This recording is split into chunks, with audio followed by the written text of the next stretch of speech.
maybe like one way from taking real asset and put into a token is saying, hey, like people like you want to invest in copper, maybe. So what do? They buy copper companies. Maybe they buy like an ETF that has copper, or maybe they buy copper futures, right? And so instead of doing that, maybe we put that into a token. That way we find interesting product and then we put it on chain. And then we say, okay, like people who are investors on chain can now suddenly get access to investing in a copper token, right? Or maybe like a gold token or a silver token. And then that's kind of like, okay, how do you differentiate that product versus like a perp on copper, right? Where it's all cash settled and you don't have to worry about taking delivery, and so that's like part of it. And then the other part might be, okay, like maybe there's like on-chain yield through like an Aave. Maybe we can make an ETF that allows investors to earn yield off that. Something we haven't done yet, but something that it's always under consideration.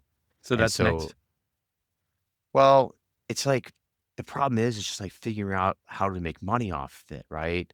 Or if you spend a bunch of money on R&D and then you put it in, and it's like, okay, like, well, who's going to buy this? Why are they going to buy it?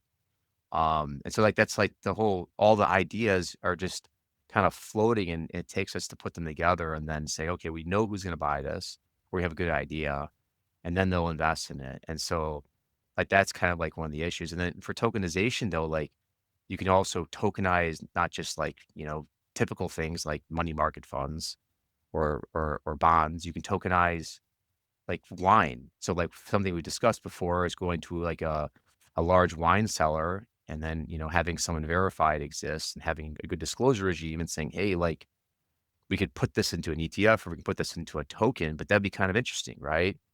You know,